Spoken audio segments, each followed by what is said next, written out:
বন্ধুসকল, বীৰ লাচিত খানাৰ বিকাশ অসমকে ধৰি কেইবাজনো সদস্যক বহিষ্কাৰ কৰিলে আৰু এইটো আনুষ্ঠানিকভাৱে ঘোষণা কৰিলে, ৰাজহুৱাভাৱে ঘোষণা কৰিলে যে কেইবাজনো সদস্যক বীৰ লাচিত খানাৰ পৰা বহিষ্কাৰ কৰিলে। কাৰণ সংগঠনটোৰ কাৰণে চিন্তা নাই কৰা, নিজৰ পাৰ্চনেল কামৰ কাৰণে বা পাৰ্চনেল লাভৰ কাৰণে, নিজৰ ব্যক্তিগত লাভৰ কাৰণে তেওঁলোক সংগঠনত আছিল। বীৰ লাচিত খানাৰ সংগঠনটোক বদনাম কৰাৰ উদ্দেশ্য আছিল এইকেইজন নেতাৰ বা এইকেইজন সদস্যাৰ।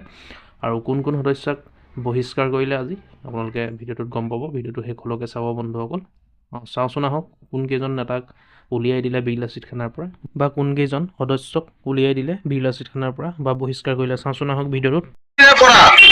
বীৰ লাচিত খানা অসমত ছদ্মবেশ ধৰি নিজৰ সুবিধাবাদ চৰিত্ৰ আদায় কৰি কেৱল মাত্ৰ সমাজৰ সেৱাৰ বিপৰীতে নিজক প্ৰতিষ্ঠা কৰাৰ স্বাৰ্থত যিসকলে সংগঠনটোত সোমাই আছিল, সেইসকলক আজিৰ পৰা আমি তাৎক্ষণিকভাৱে কাৰ্যকৰী হোৱাকৈ আমি সংগঠনৰ পৰা বহিষ্কাৰৰ সিদ্ধান্ত লৈছোঁ। সেইসকলৰ নামসমূহ আমি ঘোষণা কৰিব বিচাৰিছোঁ।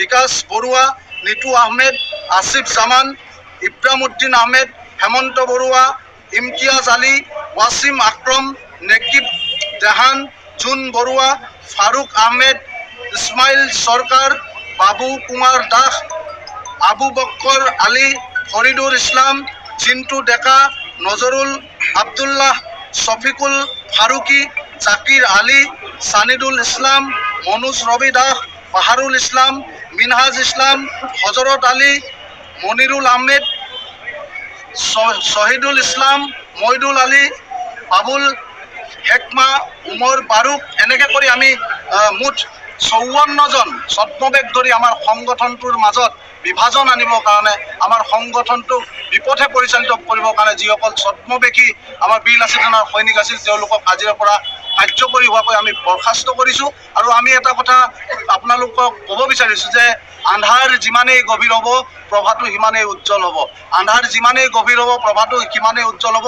চাৰিওফালৰ পৰা অন্ধকাৰে ঘেৰি ধৰিলেও চিন্তাৰ কোনো কাৰণ নাই, পোহৰ হ'বই। আৰু সেই পোহৰমুখী যাত্ৰাত আজিৰ পৰা বীৰ লাচিত খানা অসমে কাম কৰি যাব। আৰু এই পোহৰমুখী যাত্ৰাত যিসকলে হেঙাৰ হিচাপে থিয় দিব, তেওঁলোকক আমি ইতিমধ্যে চিনাক্ত কৰি বহিষ্কাৰ কৰিছোঁ। আৰু এই ক্ষেত্ৰত আৰু এটা কথা আপোনালোকক ক'ব বিচাৰিছোঁ, এই যে জটিল সন্ধিক্ষণত বীৰ লাচিত খানা আহি উপস্থিত হৈছিল, সেই ক্ষেত্ৰত কিন্তু আমি বহু কথা শিকিলোঁ, বুজিলোঁ। আমাৰ কাৰণে শত্ৰু কোন, মিত্ৰ কোন, সেই কথাও আমি উপলব্ধি কৰিলোঁ। এগৰাকী বিধায়ক, আপোনালোকে প্ৰত্যেকেই জানে, শিৱসাগৰৰ বিধায়কগৰাকীক জিকাবৰ কাৰণে বীৰ লাচিত খানাই মুকলিভাৱে তেওঁক সমৰ্থন কৰিছিল। তেওঁক বিধানসভালৈ পঠিয়াবৰ কাৰণে আমি যথেষ্ট কষ্ট কৰিছিলোঁ আৰু কাৰাগাৰৰ পৰা গৈ তেওঁ বিধানসভাত বিধায়কৰ আসন অলংকৃত কৰিছিল। সেইজন বিধায়কে বীৰ লাচিত খানাৰ বিপদৰ সময়ত এইটো কি পাৰ্টি বুলি কৈছিল আপোনাৰ দেখিছে, টুলুঙাসূচক মন্তব্য কৰি তেওঁ আমাক এটা এনেকুৱা ধৰণৰ বিপথে পৰিচালিত কৰা এটা সংগঠন বুলি তেওঁ কৈ গণ্ডগোলীয়া পাৰ্টি বুলি আমাক